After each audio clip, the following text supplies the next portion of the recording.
Greetings and welcome to another edition of the Red Pill Diaries. I'm your host, your brother and your friend, Rashid, and this is an impromptu show, but we're gonna keep it pushing and we're gonna move on. I want to give a shout out to my son who helped me put this on. My second oldest son, Khalif, who did all the work behind the scene, putting the thumbnail up and everything. And I give a shout out to my son over in the city over there that I had to go visit and make sure he was all right. He broke his foot, sprained his whole leg or whatever like that. I'll be back and forth checking on him. He's a grown man, but I'm still his pops, right? All right. And I'd like to thank each and every one of you for joining me today. As you can see, I got a little sniffles and in my back. I got the heating pad on my back, but I still feel like I'm 15, so let's run it. Today's show is called Breaking the Chains of Western Colonialism and Domination. And why did I name the show that? It's because as I was watching all of the news and I was thinking over the situation that is taking place in Kazan right now, Kazan, Russia, where there's a new financial, political, and geopolitical architecture being molded in fashion to displace the so-called rules-based order that is dominated by America and the US dollar. I said, you know what? This would be a good title to name the show because the entire world is running away from colonialism and the dictates and domination of the US, the UK, and NATO. With all of their talk, and I know we have viewers in Europe, and you see me adjusting the heating pad, but I know all of the people that we have in Europe, they don't want to take offense to this because they know I'm telling the truth.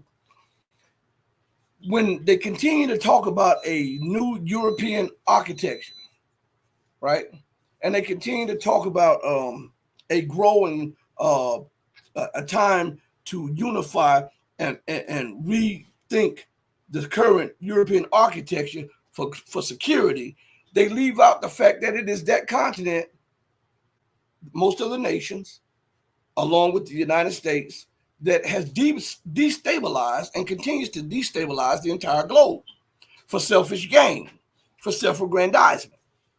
And when I point these things out, people look at me crazy, but it's the truth. I'm not going to tell you something that's not the truth. Even if it makes you mad, even if you get really teed off about it, I'm gonna feed it to you straight with no chaser. And I think that is something too many people refuse to do or can't do because they are invested in this international world order. They're thinking and they're teaching, Kazan is a place where the BRICS is joining together to try to fashion out something, but it's 20 years, 30 years down the line. And I hear all of the pundits say that we're looking for peace. We're looking for peace. And I continue to say to you, how can there be peace when we still have the peace breakers? Look at these questions here. And this goes along what we're doing. I'm trying to find my live on YouTube. So give me 1 second, everybody, because I know how they do. 1 second. And I haven't forgotten my thought. Okay. All right, here we are. So, and shout out to everybody that's joining me in the chat. Shout out to Pedro is in the building across the pond. Joel Bradford is in the building. Thank you for joining. Check it. So, let's look at this. Is the government of Peru trying to destabilize any European nation? I'm asking. No. Is the Bolivian government trying to destabilize New Zealand or Australia or Canada or the United States? No. What about Burkina Faso, South Africa, or Zimbabwe? Are they trying to overthrow any government or install any leaders in Europe? No. Now, if we flip the mirror around and we ask those same questions about those states that claim to be for peace and trying to establish a true and just order, all the questions would be yes, they are doing this to other nations. So again, when we're looking at the stability of the world or the instability of the world, we have to look at it from a sober and a real view, not what we would like it to be, but what it is. Because if we don't deal with reality, reality will come back and bite us in our behinds. It is America. It is the UK. It is the European continent that is heavily invested in this so-called rules-based international order, which has been so unfair to so many people for so many decades. And I think about how, and I'm gonna go into an article in a minute, and a couple clips in a minute. Shout out to my guy Flying Crocodile from, I think, Flying, you're from New Zealand, right? You're in New Zealand, right? If I'm not mistaken. But listen, I was thinking about how everybody is screaming about terrorism and the influx of terrorism. And everybody is screaming about there's a need to maintain the global order in China and Russia and Latin American nations and African nations are challenging the rules-based order. No excrement, Sherlock. Really? When something has been unjust so long, and not only has it been unjust, it has been parasitic and showed tendencies of a vulture at times. Of course, the victims want to either kill that vulture or get out of the range of its strike so that they can live a little bit longer. Of course. So when we see nations moving outside and trying to do bilateral currency swaps, bilateral trade deals, formulate their own payment systems, it is a direct result of the arrogance and the hubris of America, the UK, and Europe. All one has to do, we don't even have to look to Africa at this moment. We don't have to look to Latin America at this moment. We don't even have to look to Asia at this moment. Let us look to Europe at this moment, the European part of Russia, because most of Russia resides in Asia.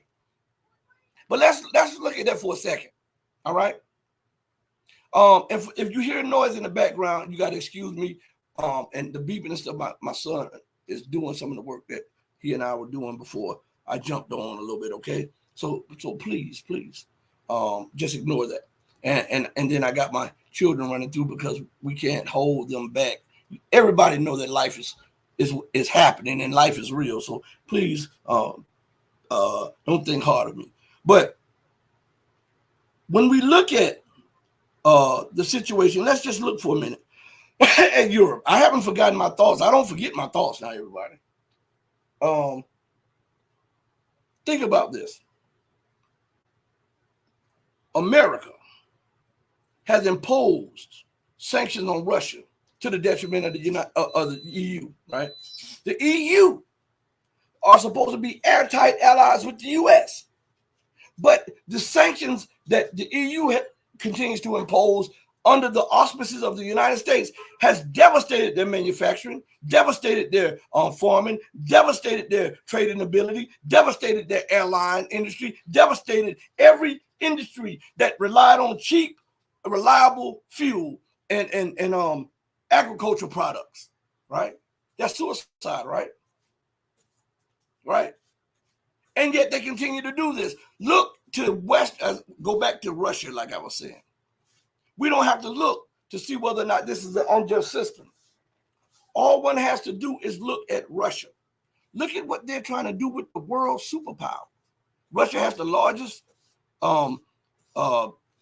geographical area in the world as a nation. It is roughly almost 3 times the size of the United States, right? It has a vast amount of raw material, commodities, and everything, right? Russia has the largest nuclear stockpiles in the world. And yet America, the UK, and Europe does not see it as a detriment to their economy or to their national security to try to foment division, dissatisfaction, and disillusionment with Ukraine and Russia, Moldova and Russia, Lithuania and Russia, Georgia and Russia. So how can peace be maintained when the peace breaker is still allowed to run roughshod? How can peace be had when the same methods that started the wars are being used to try to then bring about peace. Look at the negotiations that goes on with the United States and so-called Israel while they are talking about Palestine and Lebanon. They're trying to make those nations capitulate, not negotiate, but to capitulate or acquiesce to U.S. and Israeli and UK dictates and demands. Even though these nations are the victim of aggression. So why wouldn't these nations reach out for something outside of the demand and the domination of the US dollar, the British pound, or the euro? Why wouldn't they? Common sense tells you if you've been a victim and you continue to be victimized, then you put yourself in a position to no longer be a victim. That's common sense, right? So listen, let's see what screen we're going to use on this one. I want to bring up something. There was an article that came out, and I'm sweating a little bit because that heating pad is not hot up in here, but that heating pad is hot. I know that much. But there was an article came out 2 days ago on Sputnik News. And the article is called "Dollars Dictate Will Prove Its Downfall Once Emerging Powers Unite," and it says analysts. They're closely using the words that I use with you guys constantly, right? So listen what it says. We're going to read this. I scanned the first, I'm going to be honest with you, before the show came on, I scanned the first 2 paragraphs. I didn't read the whole thing, but I scanned the first 2 paragraphs. So I want to shout out the Net Rando in the building. Dolan Duckett is in the building. So check this out. It says, the annual meetings of the International Monetary Fund and the World Bank kicked off in Washington, D.C. on Monday. What's important about that? They were trying to get ahead of what was going on in Kazan, right? And we got to address a few things because Kazan, that meeting there is the most important meeting that has taken place in the geopolitical economic sphere of things in 30 to 40 years, okay? And so nobody even knew about the meeting of the World Bank. That's how important Kazan has been. But you would hear a peep of it in Western news, right? They were acting nonchalant about it. But this is what this article says. And bear with me for a minute. The annual meeting of the International Monetary Fund and the World Bank kicked off in Washington, D.C. on Monday, with the gatherings set to run through Saturday. Why? Because the Kazan meeting, right? It says, expected to focus on the global debt crisis and ways to save the U.S.-led international financial order. Here's what will need to happen for the dollar's dominance to fade into history. It's very important that we read this, right? The U.S. accounts for over a third of the skyrocketing $100 trillion in global public debt. Now, I read an article on one of my shows about a year ago. And they were saying that the global debt was 120 or 150 trillion dollars. So how in the hell did it reduce to just 100 trillion? This is what I'm saying. You have to save this stuff when you read it because they change this stuff. They have arbitrary laws and they will change stuff to fit their dynamics, okay? And if you don't pay attention, they'll run one over on you, all right? Go back to some of my shows that I did a year or so ago when we used the numbers from the IMF and the CIA and other groups. And the debt was astronomical. And yet we're talking about 100 trillion a day. Man, stop this. Stop this. But anyway, let's go further. The U.S. accounts for over a third of the skyrocketing 100 trillion in global public debt, with the country's 35.75 trillion in borrowing and climbing, gradually putting the economic behemoth in jeopardy as its share of global GDP by purchasing power parity sinks to below 15%. Its lowest showing since the Great Depression of the 1930s. That's very important. And down from a historic high as much as 50% in nominal terms in the mid-1940s and the creation of the Bretton Woods system of international exchange. Listen to what goes next, because I'm scanning while I'm talking. This is a quote, all right? This is not Rashid talking. This is a quote. So listen closely.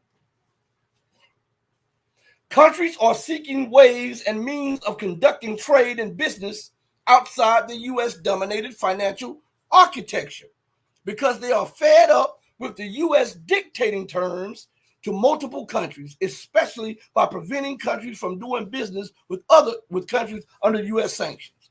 Chintamani Mahapatra, founder and chairman of the Kalinga Institute of Indo-Pacific Studies, told Sputnik, commenting on the U.S.'s relative decline against the backdrop of this week's IMF World Bank Group meeting. Now, before I go to the next paragraph, be honest. Who even knew that meeting was taking place? All we knew about, even with the blanket censorship of the Kazan meeting, most people knew that the Kazan meeting was taking place. So that shows you a paradigm shift economically. Because there was a time where everybody else played second fiddle.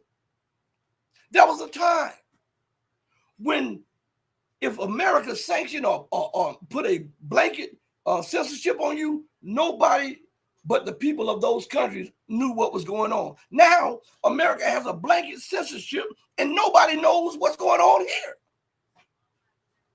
But people are taking notice of the BRICS meeting in Kazan, Russia. Isn't that something? That's major. I want you to let that seep into your brain and percolate for a little bit as we continue on. It says, there is essentially no other option for many countries at the moment to conduct business with countries under U.S. sanctions, even if they do not support U.S. sanctions. Mahapatra stressed, pointing out that the rising Chinese yuan has a way to go before it can emerge as a credible international currency.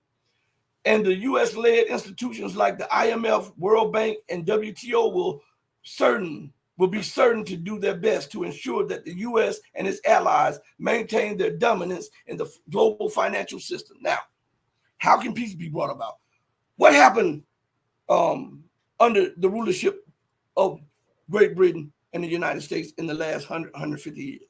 World War I, right? Financial, right? The Great Depression, right? World War II, right? So if we continue, and everybody says that war is an extension of politics, which is an extension of finance, we can see that if the financial system continues to hold up, the politics will be the same, which will lead to the same result, which is war, destruction, and death. For there to be peace, the financial, the political, and the military system must be uprooted and thrown into the wastebasket. This is common sense. This does not take you to have an engineering degree. This is just common sense, right? And the strain of this is so great. Let me tell you what's going on. So recently today, to show you how the empire strikes out. Excuse me, I have this little cough I cannot get rid of today. So, this little system, this little thing that took place today, it reminded me of the anger that America lets loose against her allies and her enemies. What was that saying by Richard Nixon? To be America's enemy is to be, it's something, Richard, as a matter of fact, let me pull it up real quick. I used to say it and I forgot it. Hold on one second. Not Richard Nixon, but Henry Kissinger. I'm sorry. Hold on one second. One second.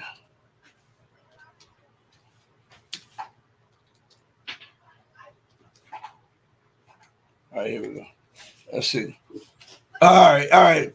He says, and I'm paraphrasing, it says, to be an enemy of America is quite dangerous, but to be her friend is to be what?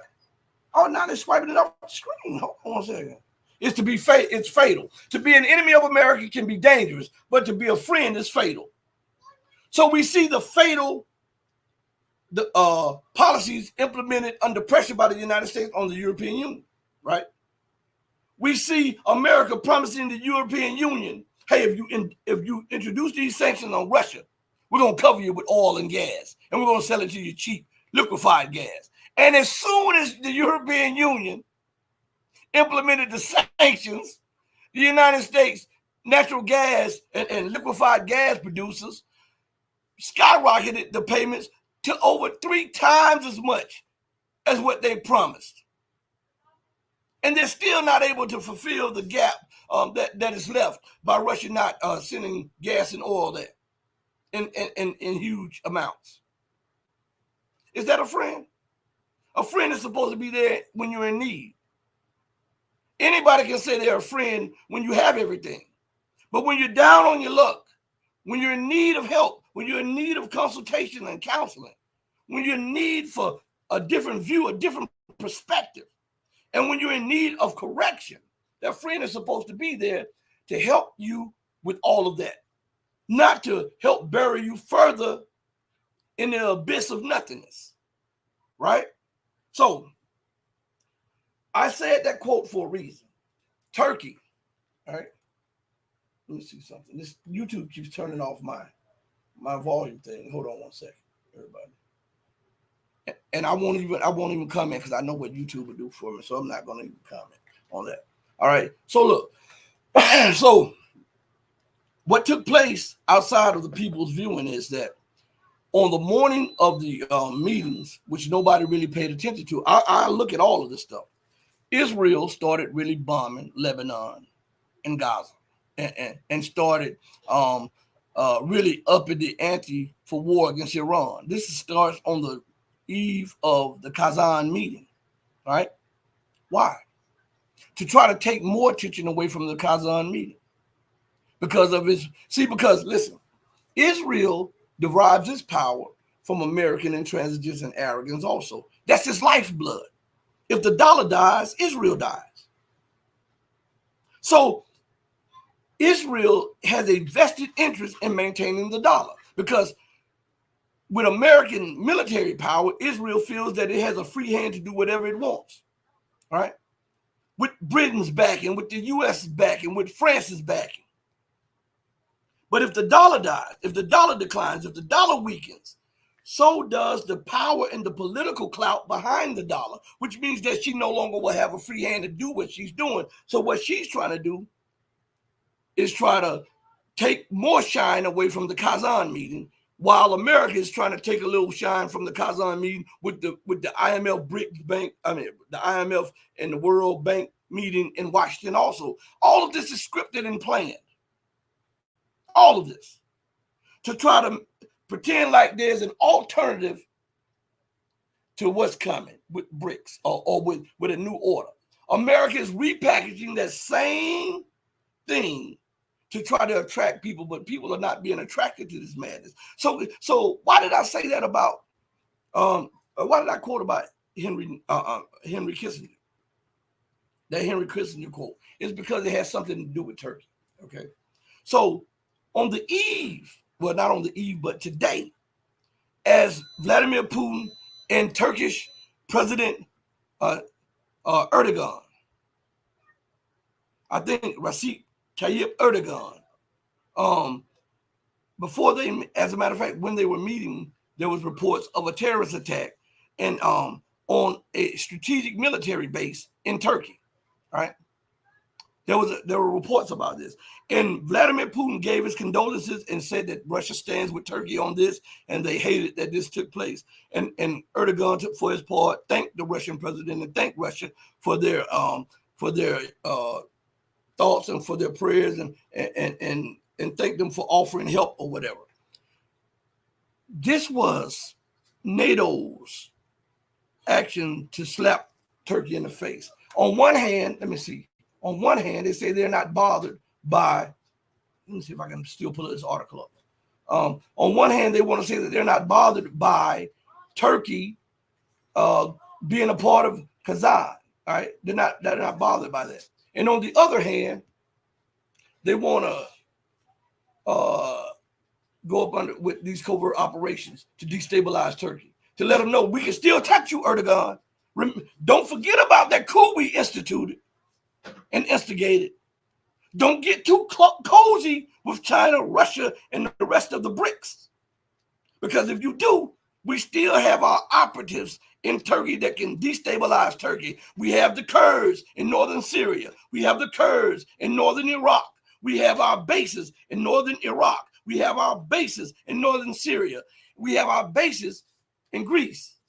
We are now surrounding you. And we still have our NATO bases in Turkey. So you better watch yourself. This was a reminder to Turkey, almost like a slap in the face to say, hey, don't you forget who calls the shots here. That's what that was. Because it happened on the day that Erdogan and Putin were meeting. What's the odds? Huh? It wasn't just a regular terror attack. It was on strategic areas. And I used to tell everybody, Erdogan better be careful about getting in bed with the West and help with that and helping with that influx of terrorism in Syria, because America is going to turn around and use that against them, because their ultimate goal is to destabilize Turkey and take over Turkey. Syria, yeah, but Turkey, yeah. Because Turkey is the bridgeway from West Asia to Europe and vice versa. Do you understand? So here is what the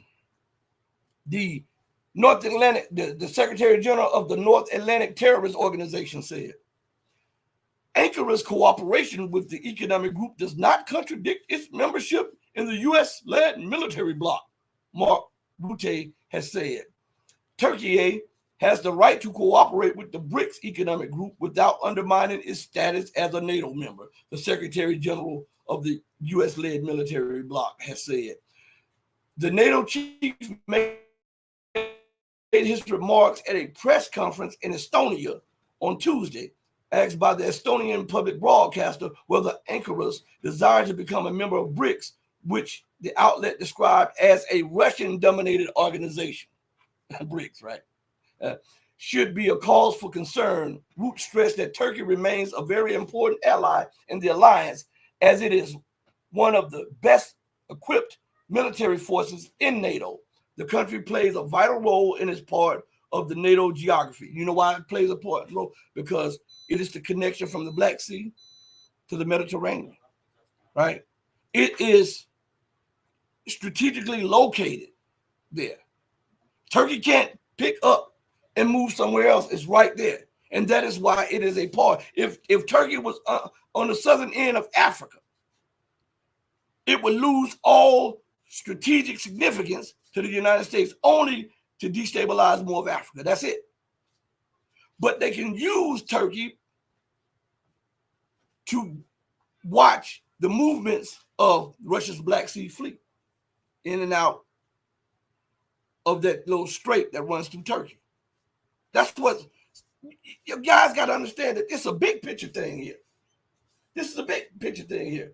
So with that said, Root, he was giving lip service to NATO not being mad. Now, just last week, they were just screaming their outrage that Turkey would go there and be a part of such a meeting. But all of a sudden, when Turkey arrives, we don't care about this cooperation. Turkey is a democratic nation. But when Erdogan was running for president again, the U.S. and NATO and Europe inundated Turkish media and the world media with him being a dictator. You see how they switch up? That's why Kissinger said what he said when he talked about being America's friend. Let me pull that up again. What did he say again? He said, it may be dangerous. Man, why does this pop it up? Come on, stop. It may be dangerous to be America's enemy, but to be America's friend is fatal. So if I was Erdogan, I'd do like George Jefferson and move on up and move on out, because the survivability of Turkey lies in the balance. You understand? So I want to go to something real quick. Excuse me. And everybody, thank you for joining me on this impromptu live stream. Also, hit the like button. Hit the like button. It doesn't cost you 1 cent to hit the like button. Even if you don't like it, hit the dislike button. Just hit something. Do something. All right? All right?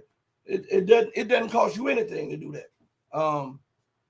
So let me go to something real quick for you all. Where is it at? Right here. I got like 3 screens up right here and another one up over here. So if you see me look at this side, there's a screen here. There's a screen here. There's a screen here. All right. So upgrade. So I want to play something real quick for you guys. Okay. So bear with me. I'm gonna play something that I played a couple days ago to put it in perspective, and then we'll follow it up with some clips about BRICS and how it is drawing more people into its orbit. But first, we're gonna go with why nations are leaving out of the dollar's orbit and the U.S.'s orbit. So check this 3-minute clip out right here.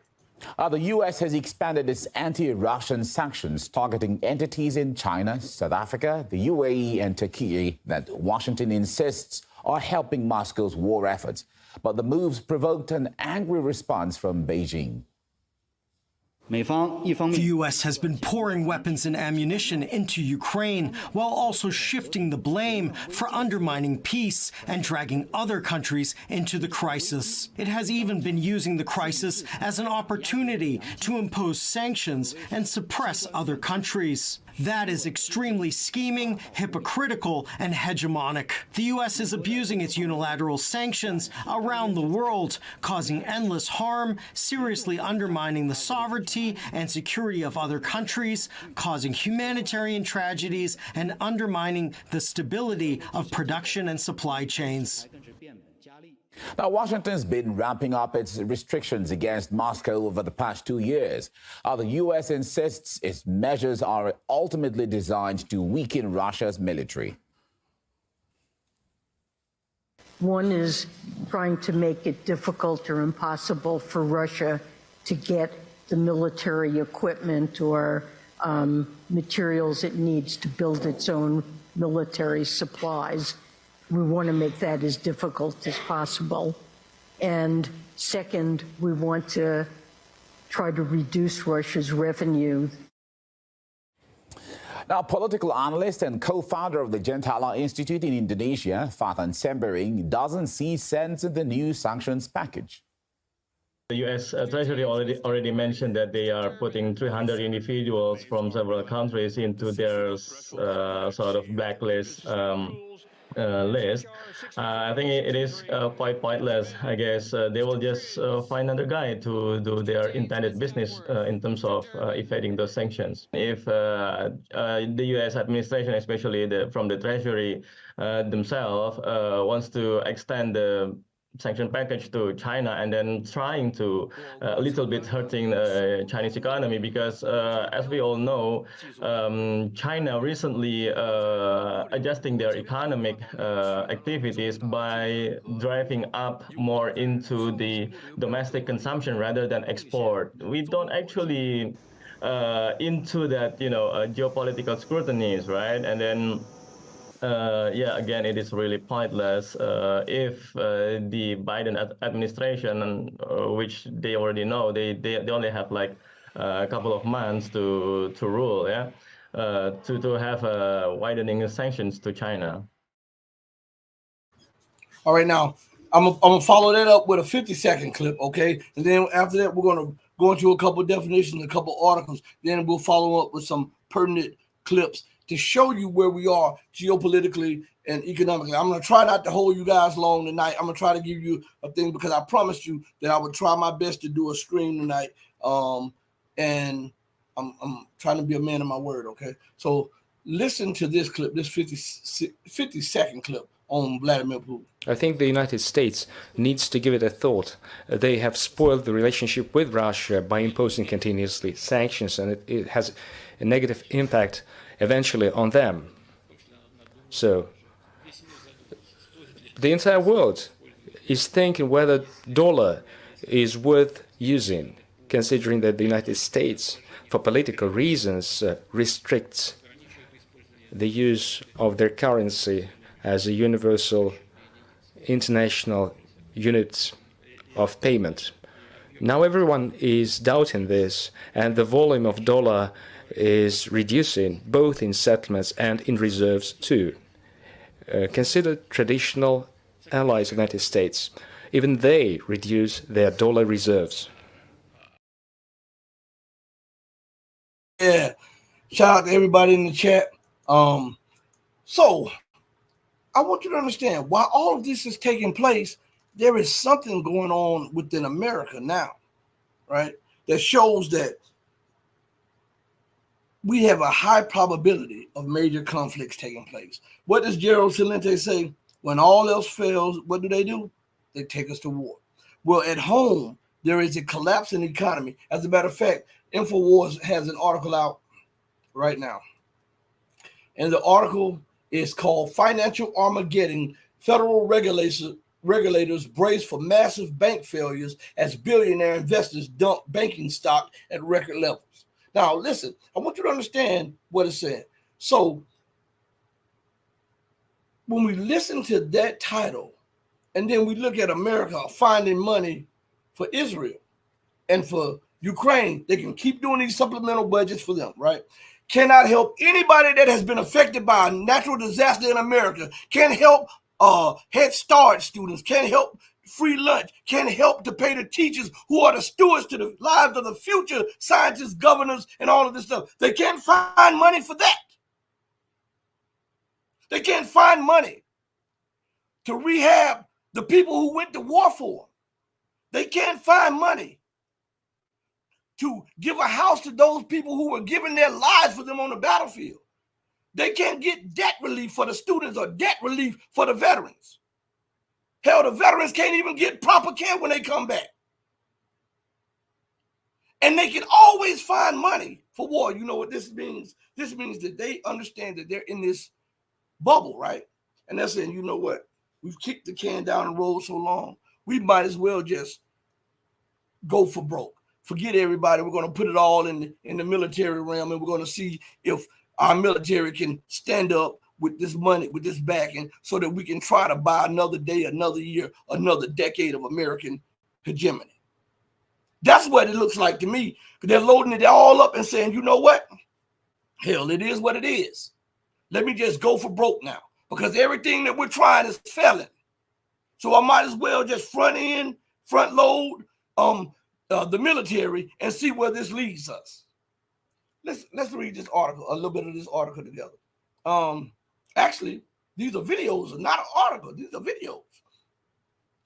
Like I said, the article titled Financial Armageddon, Federal Regulators Brace for Massive Bank Failures as Billionaire Investors Dump Banking Stock at Record Levels. Now, if that's the case, right? If that's the case, then how in the hell can America continue to fund these wars? And it's not worried about all of these empty buildings, not worried about all of these unemployed, not worried about all of these homeless people. You can fine tune and you can help, and you feel so much sympathy for Ukraine while millions are starving in your own land, homeless in your own land. You say that people on Social Security and people on disability are getting a handout, even though they paid into that racket for decades, meaning that they are entitled to it because they did pay for it. You just lied and used the money and used the assets that were made off their money in there, and there's no more. So now you want to make sure the people think that the people who are receiving what was promised to them are beggars. And that's not how it is. And you can at the same time smile, look real serious in the camera. We must aid Ukraine. And then fund to the tune of 90% of Ukraine's budget. The retirement, the military, the social part. Do you not think that that is a recipe for the implosion of the American system?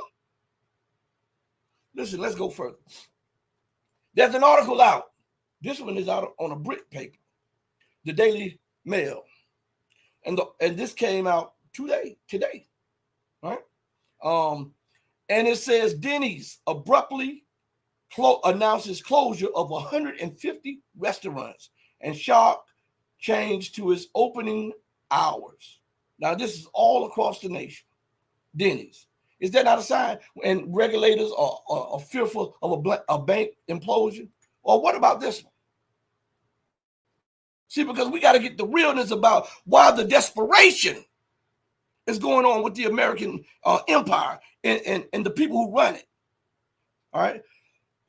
It says in this article by Mish Talk, it says 20% of households making over $150,000 live paycheck to paycheck. How is that a prosperous America? Huh?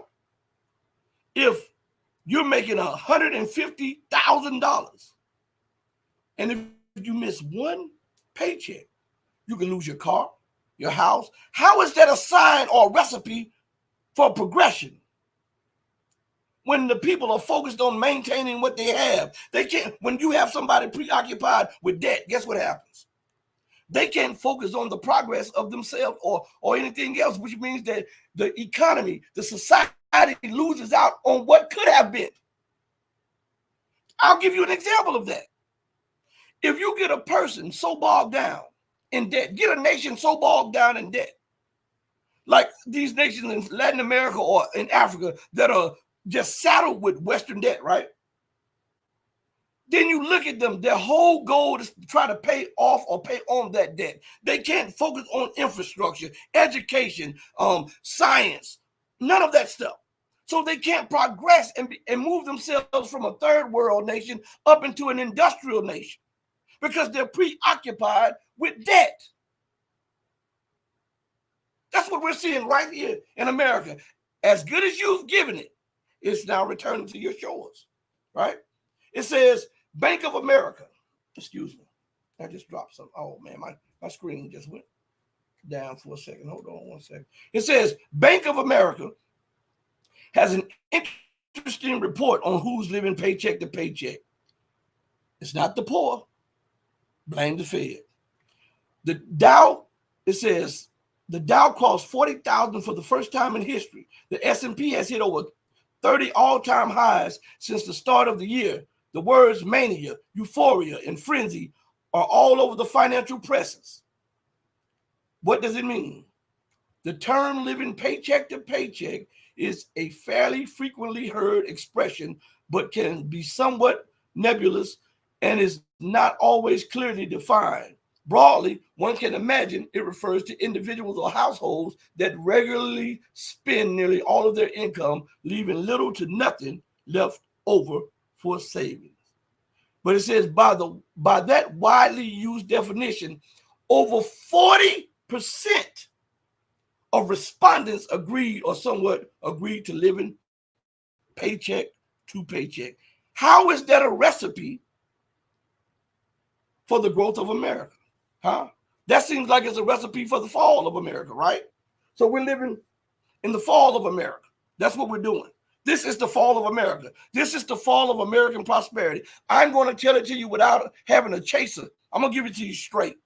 It may burn going down, but when it goes down and works in the belly, you'll understand as you return to mental health that Rashid was a true friend for telling me how it is and not how I thought it was and how I wanted it to be.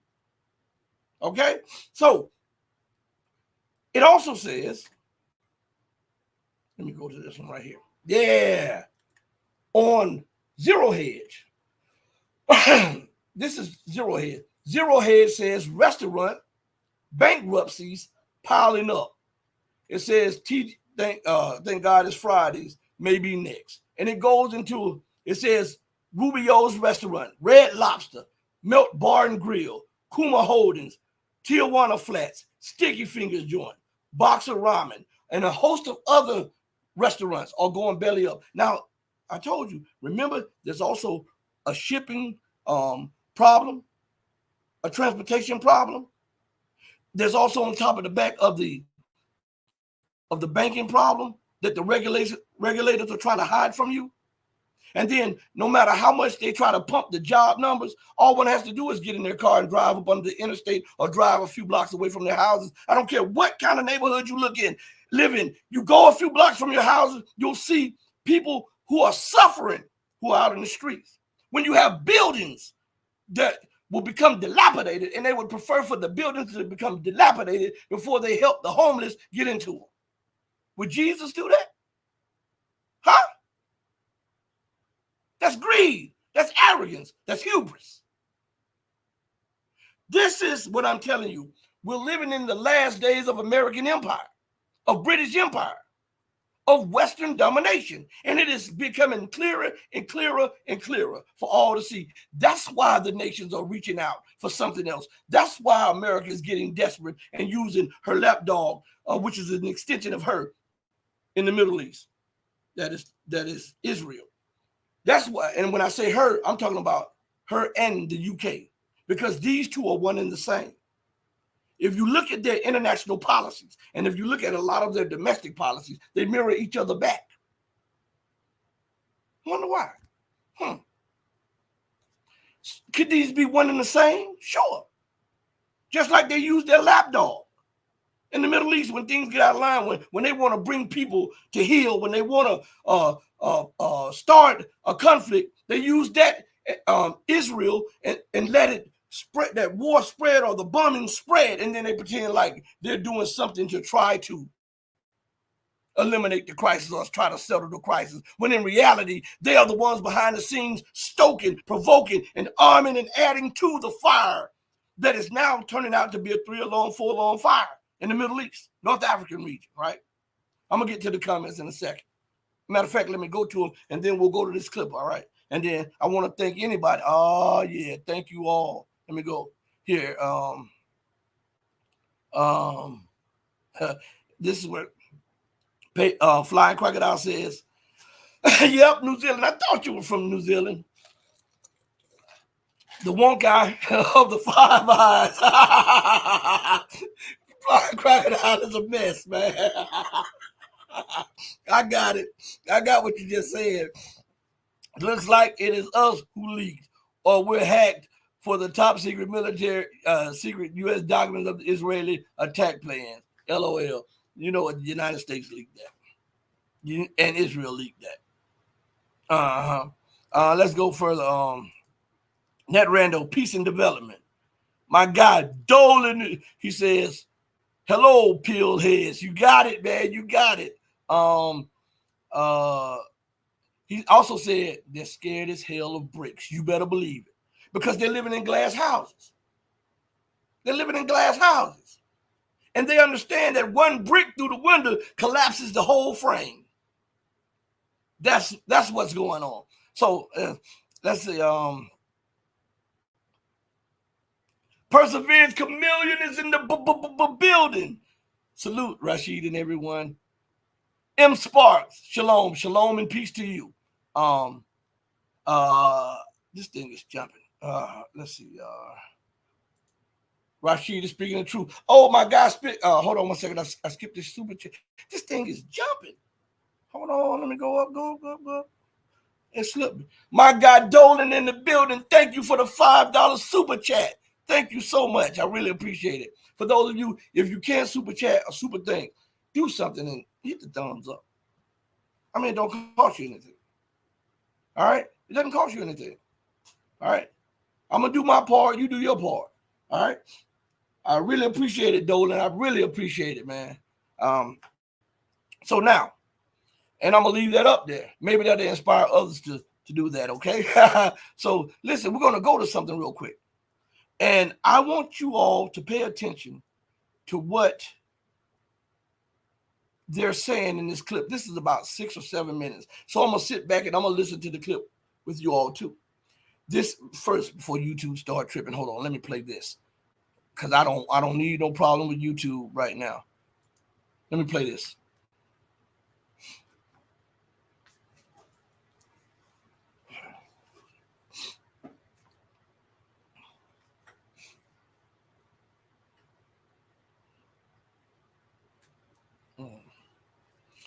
Rumble, not too much. I don't have a problem with that. Odyssey, not too much. Don't have a problem with that. Here's YouTube. And shout out to everybody on Twitch, Twitter, Rumble, Odyssey, Locals, BitChute. Go join the BitChute also. Excuse me. And it's another one I'm forgetting right now. And sign up for the, what is it? Telegram. I don't know how to navigate that, but we have a Telegram and I'm trying to learn. So look, check this video out real quick and we'll discuss it on the backside. Well, listen, Pepe Escobar is a geostrategic analyst now joining us here at our special studio here at RT International. And, you know, the fact of the matter is, Thank you. Pepe, I've been reading your work for many, many years. I know you have too, Saskia. Big fan of your work, but you have been pushing a narrative of the multipolar world. You've been talking about BRICS for years. Yes. Where do we stand today? Yeah, it's like that, isn't it? Yes, because this is not only the most important summit of the year, it's the most important summit of the decade. Depending on what they decide until Thursday night, it could be the most important summit of the millennium. And this is not, I'm not going hyperbolic here. It's strong true. Statements, Pepe. But the weight of history is over their shoulders. I'm sure Mr. Putin, Mr. Xi, Mr. Modi, and even Mr. Pezeshkian, they get it. And the whole global south, the whole global majority, 88, 89% of the world's population, they're going to have their eyes glued to Kazan because they want to see practical measures. Because BRICS now is the most important multilateral organization in the world, trying to build this high-speed rail towards a more just, not only multipolar, but multinodal, as I prefer to call it. It's a collection of nodes, different cultures, different civilization states, different way of thinking, different cultures, but sitting at the same table with mutual respect. Exactly. Which is something that the West, we are all products of the West, of course. The West, unfortunately, forgot that. Not the West in human terms or humanistic terms. Those crass political elites, in fact, they buried diplomacy. They condone a genocide in 21st century. They simply cannot admit that the center, the spiritual, geopolitical, geoeconomic, and cultural center of the planet, from west to the east, and the east as a whole, we can count the whole of Eurasia, parts of Africa as well. So, the eastern part of the planet, in fact, is looking towards the future. It's major moves on the geopolitical chessboard today, isn't it, Saskia? Absolutely. And, I wanted to ask you talked there about how the West can't really accept that we're seeing the center of power shifting east and south. Obviously, one of the huge aspects of that is talk about reform of global bodies, and the UN stands at the very heart of that. I mean, all of the BRICS have said the Security Council needs a shake-up. It's just living in a different century. And you know what was fascinating? A couple of weeks ago, the US representative to the UN, she was asked, who would you support? Do you know what she replied? Germany and Japan. And I thought, you have missed the point. These are waning economies, and also it just shows that you still want to keep people there who are within your sphere of influence. There's just this inability to just allow a bit of equality, to allow a bit of... And complementing what you just said, which is absolutely correct, two occupied nations. Not only vassals, but still militarily occupied. Because this is the real status of Germany and Japan nowadays. They are occupied neo-colonies. So this is, we still go back to 1945. Well, yeah, I mean... They cannot change the status of 1945. They refuse to admit it. And when the Chinese, with 5,000 years of diplomacy, we strongly recommend that you abandon the Cold War mindset. It's a very polite way of saying it. Indeed. Listen, one of our latest guests for the BRICS Summit, Mahmoud Abbas, he's just touched down, the Palestinian leader here. Palestine in the picture. Why do you think Mahmoud Abbas is here? This is a very good question, because why the rest of Palestine is not here? You see? I think we should remember our audience what happened in Beijing a few weeks ago, not too long ago. It was the Beijing Declaration. So under Wang Yi, Minister of Foreign Affairs, they brought 14 different factions in Palestine, in Gaza. They all sat together. They signed a document with the Chinese overseeing everything. This means the Chinese have a direct responsibility about it, about unity of Palestine, and unity in Gaza, unity of Palestine. You know what happened a few days after that? Israel killed Ismail Haniyeh, which was part of this meeting with Wang Yi. You have no idea, all of you watching us, how this was viewed in Beijing. They saw it as a slap on the face diplomatic, a loss of face, and an affront, because the Chinese were supervising this project, which is essentially unity of Palestine. And what the Chinese always say at the level of foreign ministry, and even Xi Jinping himself, we are in favor of a sovereign Palestine state, and the UN has to conduct the process. Yeah. The Israelis simply shot this. Well, Israel's been attacking UN peacekeepers in Lebanon. UN peacekeepers in Lebanon. Soldiers of the global governing body being attacked by Israel. And where is the West condemnation? Where is it? It's silence. Yeah, but what's And also if you allow me to be a little undiplomatic. Do it, Pepe. I have to do it because I'm not a diplomat. Saudi Arabia and the Emirates, they don't say a word about what's happening in Palestine. And this is, from the point of view of BRICS as a whole, Yeah, it's tough, isn't it? this is an extremely touchy problem. And it would be nice, not only in these bilaterals, but on the table, on the common table, if Pezeshkian and Mr. Putin would address the problem to the Arabs. Well said. Look, we need some sort of resolution, all of us, condemning a genocide and supporting Palestine sovereignty. Yeah, well said, Pepe. This is going to be very tricky.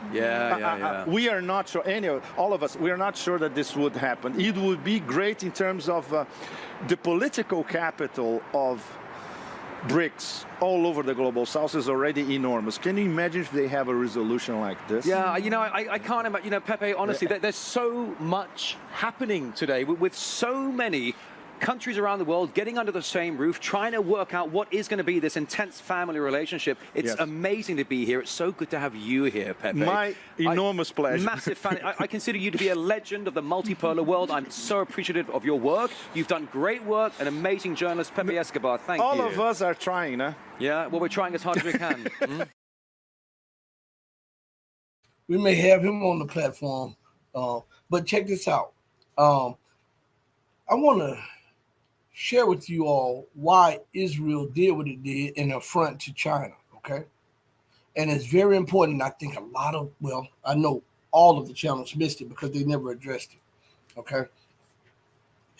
China has a gold exchange that rivals London's now, okay? They have one in Hong Kong, and they have a Beijing gold exchange. And this is to sell gold in currencies outside of the dollar, right? Here's something. To challenge that is to challenge the manipulation of London and in Washington, D.C. Here's something else that nobody is talking about. We know that America controls the trade of oil because, most oil is sold in dollar denomination. But the reason that they're so after Israel and Iran going at each other is because Iran challenged that. This is all connected to China and Russia, okay? What do I mean by that? Years ago, and Google what I'm saying now. Google what I'm saying. You can put in Iranian oil bourse. That's Bourse, okay? You just put it in there. Iran started its own oil bourse, and it sells oil outside of dollar denomination, outside of euro denomination. This is a challenge to Western hegemony, which means it's an affront and a challenge to U.S. dollar, which means what? That if the dollar declines, what happens? Israel loses its legitimacy because it no longer has the political or the military or the economic wherewithal to sustain itself. All right. And here's something else. And why are they after Russia? Because Russia also opened its own oil and gas bourse. Go Google this a few years ago. Go Google what I'm saying. And now we see the uptick of violence around areas that are strategically important to Iran, to Russia, to China, to India, to Pakistan, to South Africa, to all of these areas. Why? Because something came out at the Kazan meeting that mostly everybody overlooked. And there's an article on RT, and it's called Putin Proposes BRICS-Based Grain Exchange. I'm going to say that again. Putin proposes BRICS-based grain exchange. What does that mean? You see that the West is heavily relied upon Russia's grain, right? Because Russia is the largest producer of certain things, right? Now, this is a monumental change in the global architecture. Listen, even if it doesn't come, just the proposition of it shook the foundation of the Western world. Because if Putin proposes that as a BRICS-based grain exchange, then guess what? Common sense tells you that the currency used will not be dollars or euros or pounds. Okay? Let's go further in this article. It says the bourse would protect members of the group from outside interference and excessive market volatility, the Russian leader has said. What does that mean? What does that mean? From manipulation and threats by the US and the UK. Because remember how they overthrew Mubarak, right? Mubarak wasn't doing exactly everything that they told him to do. And guess what they did? They manipulated the exchange rates. They manipulated the grain rates. And overnight, Egypt had a bread problem. And the people started rioting. And then the people that the US and the UK have in place overthrew it. Huh? So this is what Putin is talking about. To put into play something that's sound and stable that is not manipulated by London, Brussels, or Washington, D.C. And it brings stability because it does not allow for market volatility, meaning that manipulation of interest rates to cause prices to go up or to come down. That's what he's talking about. Nobody talked about this. And I'm like, has everybody missed this? This is major. This is a bullet in the chest or in the shoulder of dollar hegemony. Let's go further. And I'm reading it for the first time with you all. I just saved the article. Hit the like button also. Russian President Vladimir Putin has proposed setting up a BRICS-based grain exchange during a speech at the annual BRICS summit on Wednesday, addressing the BRICS countries' leaders in Kazan. Putin said that such an exchange would help protect trade between members of the group from excessive price volatility. Well, who can cause volatility in the markets? Whoever has the what? International currencies, right? How can they do that? By manipulating interest rates, right? By exporting inflation, right?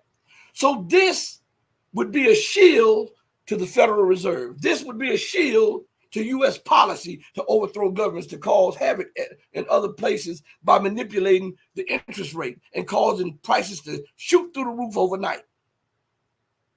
This would be an insulation from that policy of the West. So it goes further and says, a number of BRICS countries are among the world's largest producers of grain, vegetables, and oil seeds.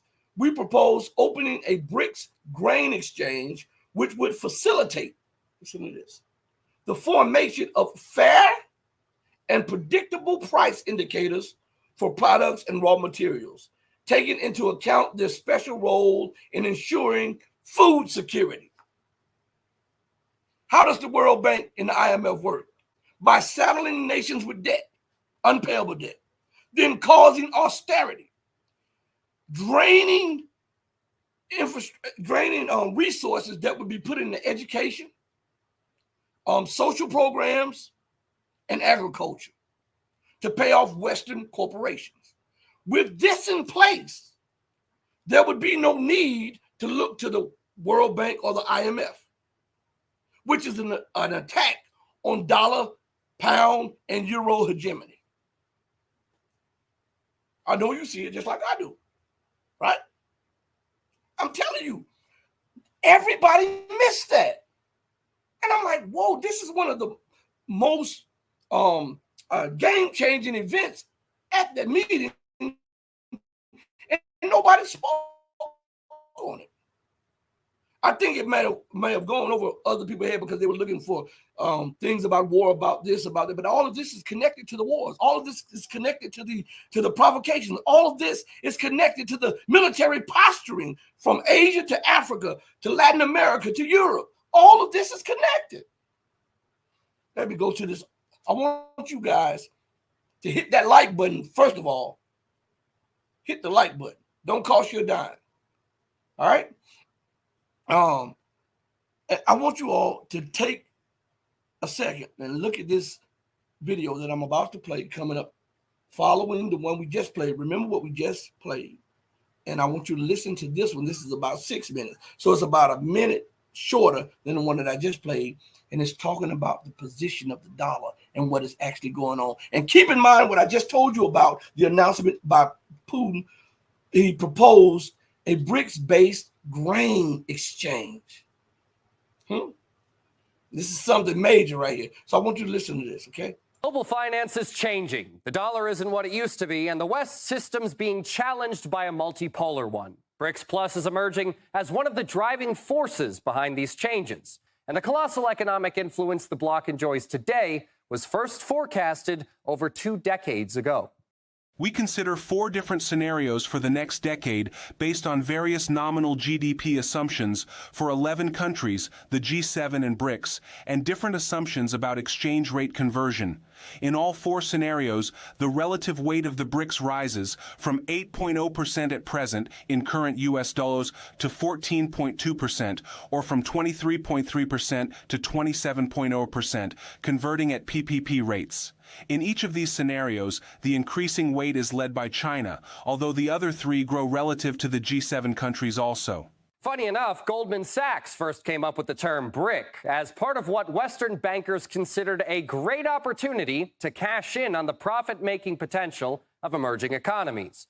But Russia, Brazil, India, China, and later others like South Africa ended up taking matters into their own hands. In the decades that followed, the BRICS economies exploded, surpassing G7 countries in GDP and purchasing power parity by 2018.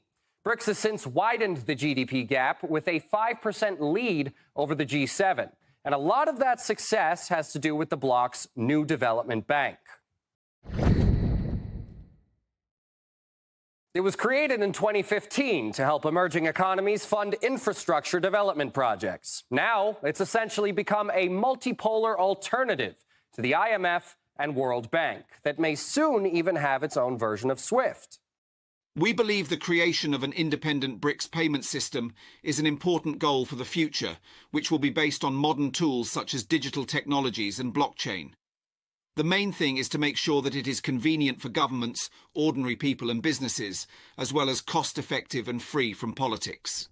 Although the new development bank serves a similar function to that of its Western equivalents, it's far more democratic. No one power can veto decisions. The bank's presidency rotates among member states, and the chairman is chosen through elections. On the other hand, the World Bank is directly controlled by and headquartered in Washington.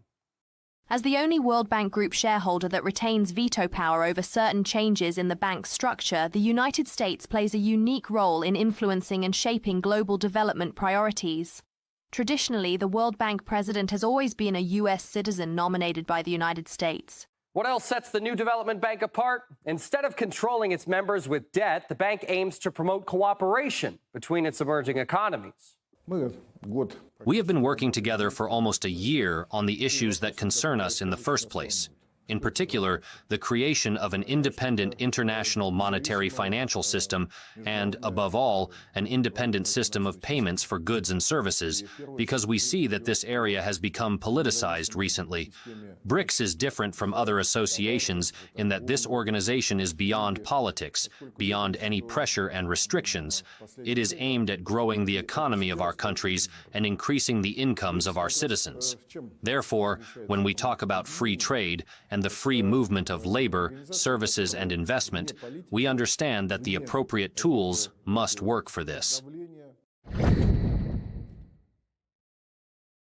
Offering the world an alternative to Western currencies like the dollar and euro is one of the New Development Bank's primary objectives, and the bloc's working towards that goal, among others, by promoting transactions in national currencies. By promoting transactions in local currency, we also facilitate investment growth, help governments and private sector overcome cash flows mismatch between project and financing.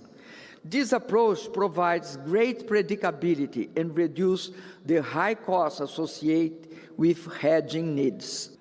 The bank is putting in place local currency sustainable development-oriented platforms and recognize the urgency of making green finance available to the member countries. Therefore, it aims to provide 30% of total financing local currency of borrowing members.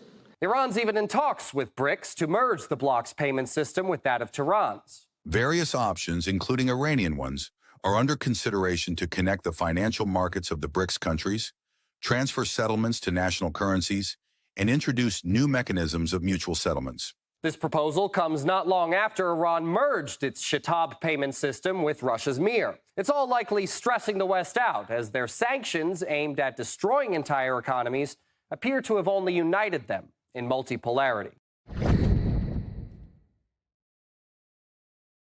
When it comes to the New Development Bank's loans, they have very few strings attached, in stark comparison to the austerity conditions the IMF and World Bank impose. For developing countries, the better option is very clear. When the time comes, Mr. President, to borrow money, please borrow from BRICS. We have a very important role to play in BRICS. We have to use BRICS. BRICS has a very important role to play, and it is here to stay. We are partners. We have to use BRICS. I'm aware that we have borrowed money from BRICS, if my memory serves me well, in the past. But we should continue to use BRICS as a viable alternative, as opposed to IMF and other institutions, right? We should use BRICS. The people of countries like Ghana, Sri Lanka, Pakistan, Argentina, and Kenya have all suffered under the boot heel of IMF loan conditions and have been protesting against them. The conditions for Western money are nearly always the same: austerity and invitations for vulture capitalists to exploit the target country's resources. Luckily, the more BRICS grows, the better an alternative the Global South has to debt slavery by the West. This is why you see all the wars. And this is why. You have an Iranian oil bourse. You have a Russian gas and oil bourse. You have a Chinese gold exchange. You have a South African gold exchange. You have India trying to do bilateral deals just like China and trying to get out from under the dollar. And so they're coming up with some type of formula, which India is trading with rupees and using yuan in trade. The Chinese yuan. So you see this stuff right here. This is what has the United States outraged. This is what has Britain outraged. Terrorism, that's just a method, a means to an end. They employ terrorism to destabilize in order for them to justify their military presence in places so that they can go and siphon off resources and keep things unstable. Let's look at this and see if I'm telling you the truth. The United States has been in Colombia fighting a drug war for 50 years. How's that worked out for it? France, Britain, Germany, and other European nations have been, quote unquote, fighting terrorism across Africa for decades. How does that work out for them? The United States has been talking about fighting for freedom and justice in Eurasia and Europe and in Asia for decades. How does that work out? Has the world become more stable or more volatile? These are simple questions. We don't have to go into long spills, long diatribes. All one has to do is sit back and ask the questions. And then when you get the answers, just because they're not palatable to you doesn't mean that they're not right. Everybody is trying to break away from the chains of Western colonialism and Western domination. Tell me, how is this a just system? At the time, prior to France's expulsion from Burkina Faso, they were extracting on paper about 25% of their uranium from Burkina Faso, which we know that it was more than that, right? We know. And they were getting 30 to 40% of their power from the uranium extracted from Burkina Faso, and they were supplying the rest across Europe, right? And Burkina Faso only got pennies on the dollar for the uranium. And then guess what? All of the Francophone nations, those people that were under France's domination, once they sold it to France, or quote unquote France paid for it, 55 to 60% of all revenues had to come back to France in some form or fashion and had to be in France's banks. And France had to give final approval on African nations' money that is budgeted for them. How is that? How is that not colonialism? How is that just? And if it's not just, and if it is colonialism, how can you expect for that to be maintained? Huh? Britain is the same way. The exact same way. The UK is the same way, where they still dominate in their former colonies through covert measures and through economic measures. This is not fair. How would you like if I was always involved in your family's businesses, telling you what you can and can't do? And if you had a business, and I would tell you that, hey, yeah, I know that you made X amount of money. I'm already cheating you by taking the stuff, paying you pennies on the dollar. But then when you get your whole amount, you cannot, I don't pay you the whole amount. I say I'm going to take 60% of it and deposit it into my bank. And all of your government expenditures must be approved by me. How is that just? This is why the BRICS system is coming up. This is why it's becoming more attractive to nations. This is why they're reaching out for something different, something more palatable, something that is greater than the Western parasitic world order that is being displayed. Shout out to Bakuba, shout out to Michael N, shout out to RCM, shout out to Max Spark, M Spark, and shout out to Serious Biz. Shout out.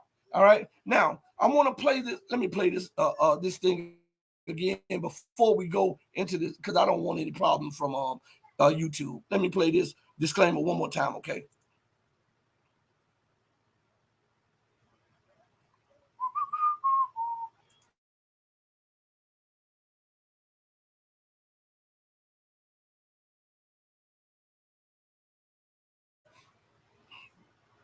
All right, we're back. Now I want to play this clip for you all. Thank you so much. I want you to forgive me your little time. I'm not going to hold you much longer, but I can't leave things like they are.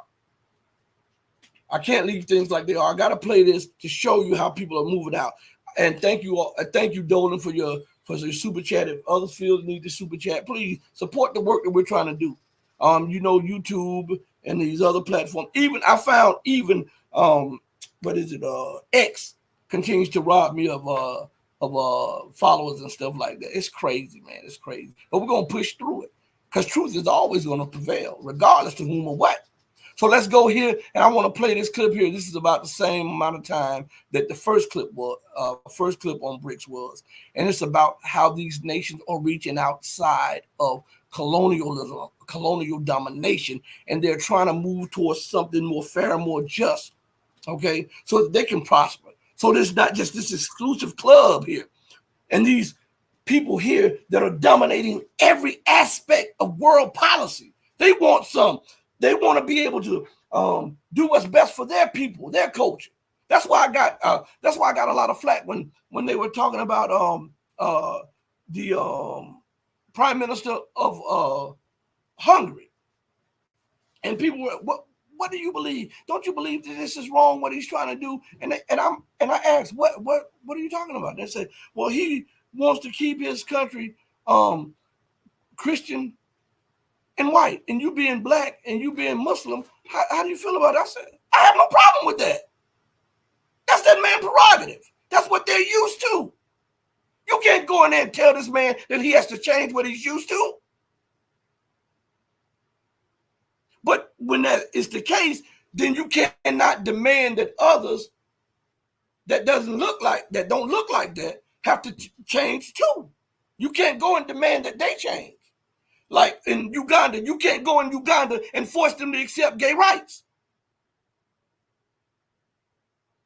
You cannot have this policy for thee and not for me. That's not how it goes.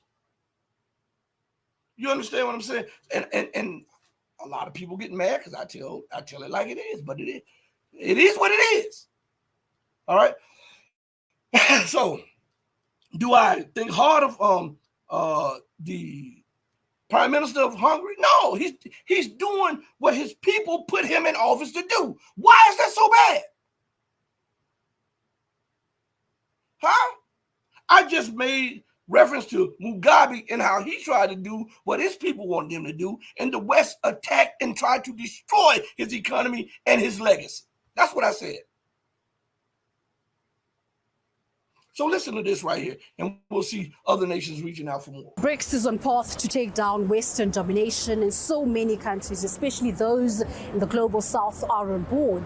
Burkina Faso is one of them. After careful consideration, the West African nation has now made its move, signaling greater independence in its foreign policy and its expectations for a new international economic order, but also as a way to ditch the West African franc, a remnant of colonial era. The Prime Minister also advocated for Burkina Faso's entry into the BRICS in order to counter the domination of the dollar and the euro to achieve more equitable international trade.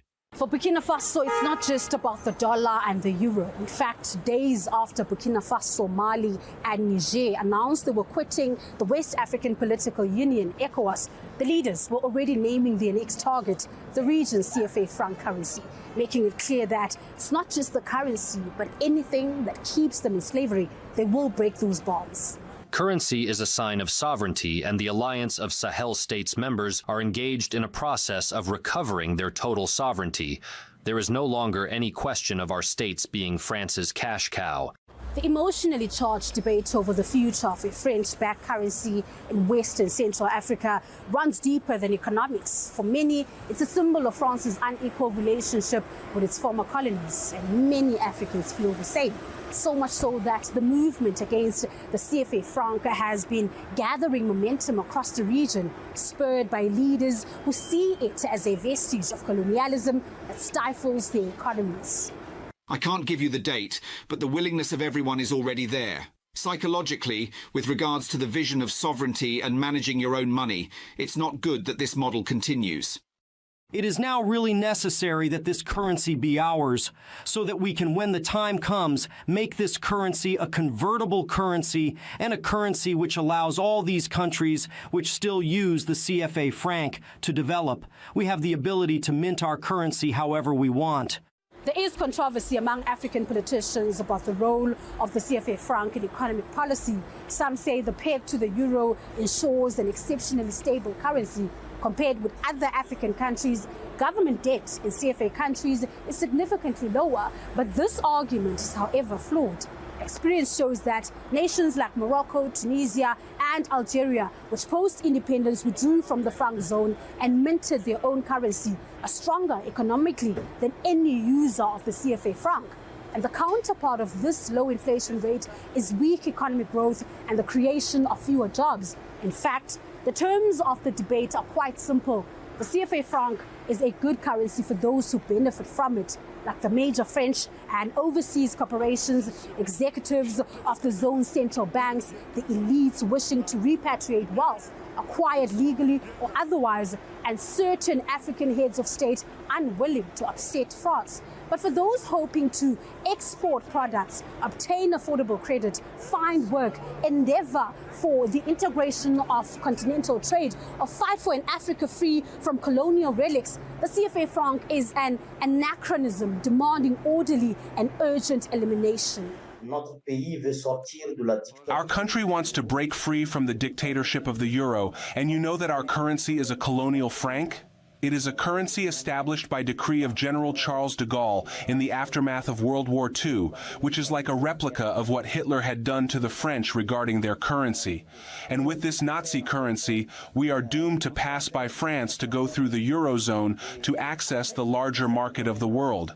And it is clear that if we have the euro as a precondition for our access to the rest of the global market, it is also a form of a lack of democracy, of a lack of freedom that the euro puts in place to prevent us from accessing the global market. Giving up on the CFA franc or the dictatorship of the euro will facilitate our opening and access to the rest of the world to trade freely and have more room to maneuver for our economies. I think BRICS are an economic alternative in terms of economic cooperation, to break free from the dictatorship of the euro as well, and especially from a vision of the Western world, a unipolar world. By being affiliated with BRICS, we have a great opportunity to access a large market of states that cannot be accessed due to dependence on the euro. Thus, BRICS comes as a solution, as a kind of opening, as a sort of alternative.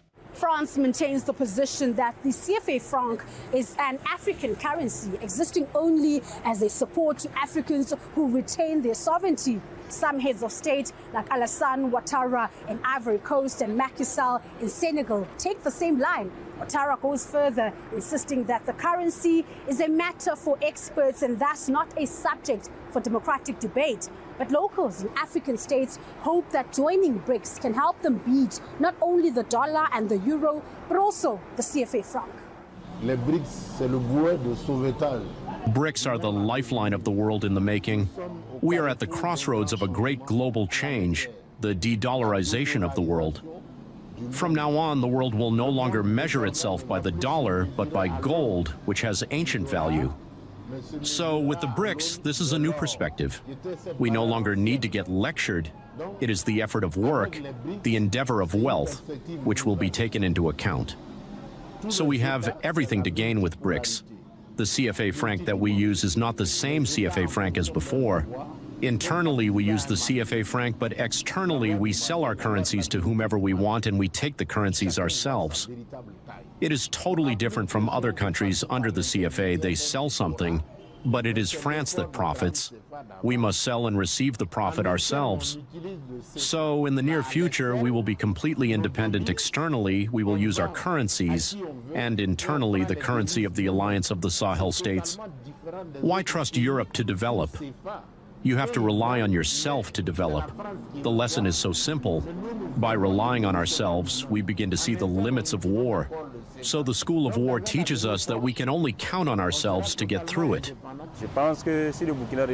I think that if Burkina Faso joins BRICS, it would be good, because it would allow the country to adopt the economic model of other member nations and also rely on different recovery techniques in terms of funds to facilitate national development.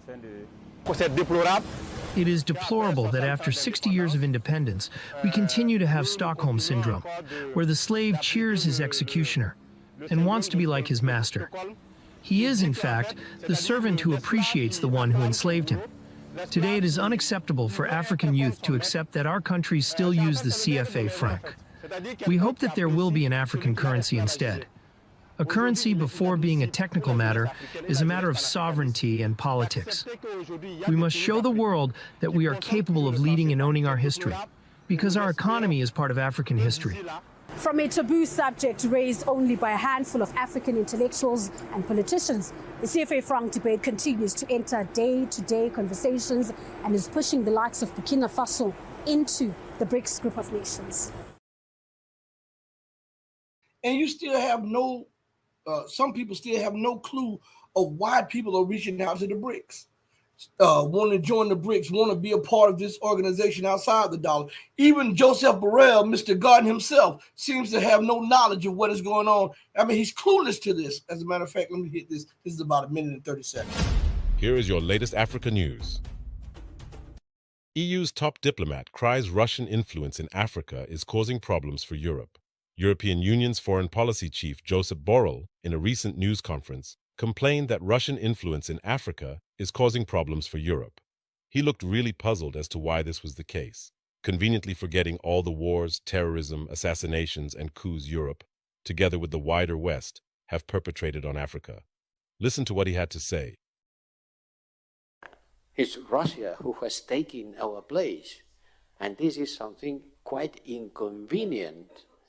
And see what's happening in other parts of Africa, and you will have to be a little bit worried. When I came to Brussels, in Libya there were French and Italians.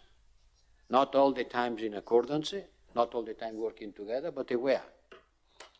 Today there are no longer Europeans in Libya. There are only Turks and Russians.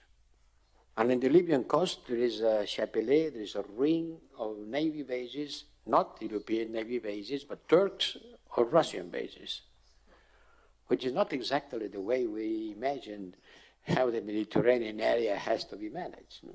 Let us know what you think of this clueless man's statement. If you enjoyed this video, please like, subscribe.